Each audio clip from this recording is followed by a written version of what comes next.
ఇప్పుడు నేను నీతో ఒక ప్రశ్న అడుగుతాను, జాగ్రత్తగా విను.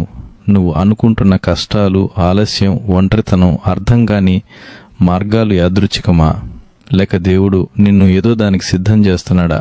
ఎందుకంటే చాలామంది ఒకటి అనుకుంటారు, దేవుడు నన్ను శిక్షిస్తున్నాడేమో అని.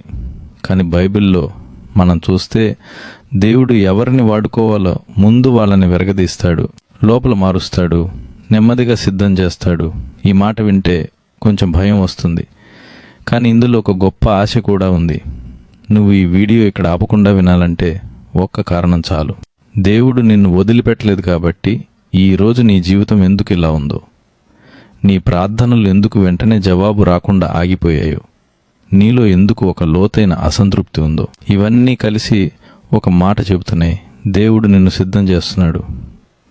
కానీ ప్రశ్న ఏంటంటే, నువ్వు అది గుర్తిస్తున్నావా లేదా?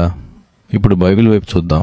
ఇది నా ఆలోచన కాదు, నీ అనుభవం మాత్రమే కాదు, దేవుని వాక్యం చెబుతున్న సత్యం. కీర్తనల గ్రంథంలో దావీదు మాటలు విను. కీర్తనలు 66వ అధ్యాయం 10వ వచనంలో ఇలా రాయబడింది, దేవా, నీవు మమ్మల్ని పరీక్షించితివి, వెండిని శుద్ధి చేసినట్లు మమ్మల్ని శుద్ధి చేసితివి అని.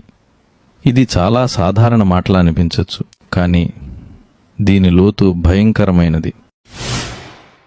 వెండిని శుద్ధి చేయాలంటే నిప్పులో పెట్టాలి, వేడి పెంచాలి, మలినాలు పైకి రావాలి, అప్పుడు మాత్రమే శుద్ధి అవుతుంది. దావీదు ఇలా అనలేదు, దేవుడు నన్ను ఆశీర్వదించాడు అని, దేవుడు నన్ను పరీక్షించాడు, నన్ను కాల్చాడు, నన్ను శుద్ధి చేశాడు అని అంటున్నాడు. అంటే ఒక విషయం స్పష్టం, నీ జీవితంలో వేడి పెరిగితే, సమస్యలు ఎక్కువైతే నీవు పాపంలో ఉన్నావన్నమాట కాదు, దేవుడు నిన్ను పనికి వచ్చే స్థితికి తీసుకొస్తున్నాడు అన్నమాట కాదు. ఇప్పుడు ఒకటి మనం అర్థం చేసుకోవాలి, దేవుడు సిద్ధం చేస్తున్నప్పుడు మనకి మొదట కనిపించే లక్షణం ఏంటంటే, మన పాత జీవితం మీద మనకి ఆసక్తి తగ్గిపోతుంది. ముందు నిన్ను ఆకర్షించిన విషయాలు ఇప్పుడు నీకు బోరుగా అనిపిస్తాయి. ముందు నీకు ఆనందం ఇచ్చిన స్నేహాలు, మాటలు, అలవాట్లు ఇప్పుడు నీ మనసును నింపలేకపోతాయి. ఇది డిప్రెషన్ కాదు, ఇది దేవుని పని. ఎందుకంటే దేవుడు కొత్త పాత్ర ఇవ్వబోతే పాత పాత్రను ఖాళీ చేయాలి. కొత్త ద్రాక్షారసం పోయాలంటే పాత సీసా పనికిరాదు అని యేసు చెప్పిన మాట మనం గుర్తు చేసుకోవాలి.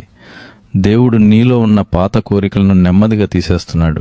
నువ్వు అనుకుంటావు, నాకు ఏది నచ్చడం లేదు అని, కానీ దేవుడు అంటున్నాడు, నేను నీ రుచి మారుస్తున్నాను అని.